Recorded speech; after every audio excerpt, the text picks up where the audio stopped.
আসসালামু আলাইকুম। আপনারা সবাই জানেন আজ থেকে মোটামুটি ৫-৬ মাস আগে একটা বাচ্চার চোখের অপারেশনের জন্য বাচ্চাটার চোখে একটা টিউমার হইছে।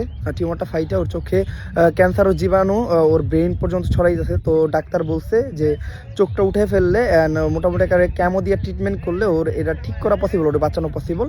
তো ওর বাবা-মা খুবই ভেঙে পড়ে। ওর বাবা-মা আসলে আর্থিকভাবে খুবই অভাবে ছিল, আর্থিক অবস্থা তেমন ভালো ছিল না। তো ওর বাবা মা আমার কাছে আসে, আমি মোটামুটি আপনাদের কাছ থেকে ফান্ডিং কইরা 2 লক্ষ টাকার মতো, মানে ওর চিকিৎসা করতে ট্রিটমেন্ট চালাইছে, যতটুকু খরচ লাগে ওটা উঠাই দিই।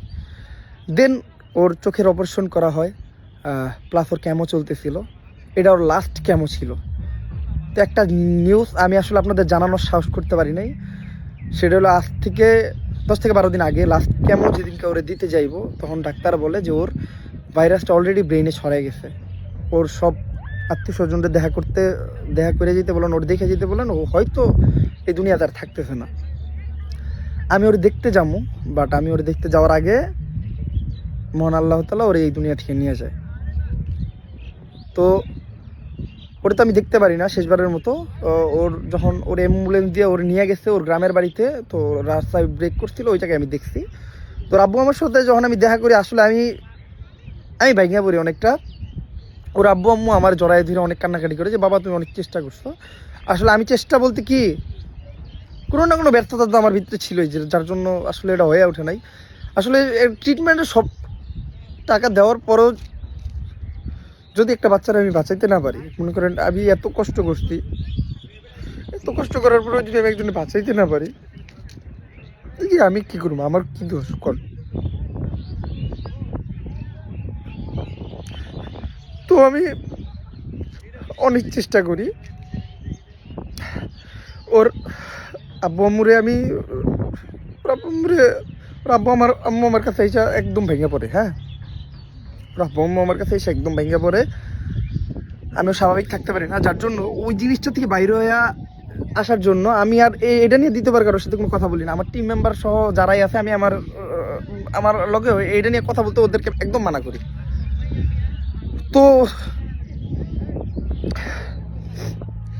আপনার আজ থেকে এই যে গতকালকে আমি আসলে আমি কি করবো, গতকালকে ওদের টাঙ্গাইলে ওদের বাড়িতে ওদের মিলাদ হয়েছে। আমার মিলাদে যাইতে বলছি, আমি আসলে আর মানে ওই চিন্তাটাই করতে পারি নাই। বাট আমি চিন্তা করলাম আপনারা যে বাচ্চাটারে বাঁচানোর জন্য আপনাদের এত মূল্যবান অর্থ দিচ্ছেন, আপনাদেরকে এই নিউজটা জানানো উচিত। কারণ আসলে আমি যে আপনাদের থেকে টাকা নিয়ে আমি এটা করতে পারি নাই, আমি ব্যর্থ হয়েছি। আপনাদের এই ভাই ব্যর্থ হয়েছে, এই জন্য আমার মাফ করে দিয়েন। আল্লাহ তাআলা উত্তম পরিকল্পনাকারী, উনি যা করে ভালোর জন্য করে, আমি সবসময় মানি। আমার সাথে সবসময় ভালোই করছে। আমি নিজের সাথে কিছু হলে আমি মেনে নিতে পারি, আমি আসলে অন্য কারোর সাথে কিছু হলে মেনে নিতে পারি না। তারপরেও আমি আপনাদের কাছে আসলে মাফ চাইতেছি। আপনাদের দেওয়া অর্থ হয়তো আমি হয়তো মানে বাঁচাইতে পারিনি এই বাচ্চাটারে। আমার হাতে না, ট্রিটমেন্ট করার জন্য, ট্রিটমেন্ট চালানোর জন্য যা করা লাগছে করছি, ঠিক আছে। এমনকি ওই টাকা দেওয়ার পর ওর ফ্যামিলির বলছিলাম যা লাগে আপনি বলবেন। আর ইনস্ট্যান্ট আমি আসলে বাচ্চা নাই ঠিক আছে, আমি ওনার একটা ছেলে ছিল, ছেলের নাম ছিল দিন ইসলাম, আমি ওনার ছেলে। আমি এখনও বলে দিচ্ছি যে আসলে যেটা করা লাগবে, আমি একজন ছেলে হিসেবে আপনারা ভেঙে বেরোন না, আমি আছি। বাট আমি নিজেই ভেঙে গেছি। আমি তো এই জিনিসটা আমি যে জানাবো এই 10-11 দিনে, আমি চাইছিলাম আমি আমার নিজের মতো থাকবো, আমি আমার নিজের লাইফ নিয়ে একটু ব্যস্ত থাকবো, যাতে আমি এই জিনিসটা একদম ভুলে যাই। বাট কালকে এই মিলাদের কথা কওয়ার পরে আমি চিন্তা করছি যে না, এটা আমার অডিয়েন্সরা জানানো উচিত। কারণ তাদের ওই পাই টাকা দিয়ে একটা বাচ্চারে বাঁচানোর চেষ্টা করছে, যেটা আমি ব্যর্থ হয়েছি তাদের থেকে টাকা নিয়ে। এটা আমার জানাই দেওয়া উচিত। তো আমি এটা জানাই দিলাম। আর আরেকটা জিনিস, যেটা আমি এখনও একটা বাচ্চার, আপনারা জানেন রিসেন্টলি বাচ্চাটার পেটে টিউমার হয়েছিল। টিউমারটা হাইটা ক্যান্সারের জীবাণু ছড়াইতেছিল পুরো পেটে। ওই বাচ্চাটার ট্রিটমেন্টের জন্য আমি ফান্ডিং করছি মোটামুটি আর অনেক টাকা। কারণ বাচ্চাটা বাঁচাইতে আরও টাকা লাগবে। আপাতত ওর ফ্যামিলি ট্রিটমেন্ট চালাইতেছে, ওর ফ্যামিলির ওই অ্যাবিলিটিটা আপাতত আছে। আমি জানি না এই বাচ্চাটার বাঁচাইতে পারবো কি না। ওই বাচ্চাটা আপাতত আলহামদুলিল্লাহ মোটামুটি সুস্থ। আমি চাই এই বাচ্চাটা টাকার জন্য যাতে ট্রিটমেন্টটা থাইমে না যাক। আমি তো আমার সব ভিডিও প্রাইভেট করে দিয়েছি যখন মানে ইনাফ ফান্ডিং হয়ে গেছিলো।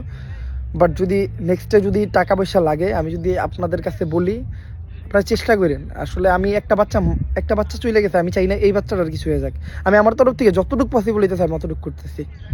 তারপরে আমি জাস্ট এটা বললাম, আপনারা আমার মাফ করে দিবেন, আমি আসলে পারি নাই, আমি এবার ব্যর্থ হয়েছি। আমি খুব খুশি ছিলাম যে হয়তো বাচ্চাটার চোখের অপারেশন, চোখের চিকিৎসা চলতেছে, হয়তো বাচ্চাটা ভালো হয়ে গেছে এতদিনে, কারণ অনেক দিন ওর বাবা মা আর কোনো আমার কিছু জানায় নাই। বাট হুট করে ওর বাবা মা এইভাবে ফোন দিয়ে কান্নাকাটি শুরু করে দিল, কারণ যে বাবা তুমি দেখতে আসো। আমি দেখতেও যেতে পারলাম না, আমি দেখতেও যেতে পারি নাই শেষবার। অ্যাম্বুলেন্সে যখন ওর চেহারাটা আমি দেখছি, ওর মুখটা কালো হয়ে গেছিল, মুখটা ফুলে গেছিল, আমি মানে ওর দিকে তাকাইতে পারতেছিলাম, আমি জাস্ট একবার তাকিয়ে চোখটা সরাই নিছি। ওর বাবার সাথে আমি আর কথা বলতে পারিনি, মানে ওই সময়টা যে আমার উপরে কী গেছে আমি কথা বলতে পারিনি। জাস্ট ওই সময়টা ওনার সাথে দেখা দিয়ে আমি যত তাড়াতাড়ি পারি ওনাদের সাথে বিদায় নিয়ে আমি জাস্ট মানে কইছি যে না কিছু হয় নাই, এটা কিছু হয় নাই, জাস্ট একটা স্বপ্ন ছিল, দুঃস্বপ্ন ছিল, বা যে জিনিসটা আমি ভুলে গেছি, বাট ভুলতে আমি এখন পর্যন্ত পারিনি।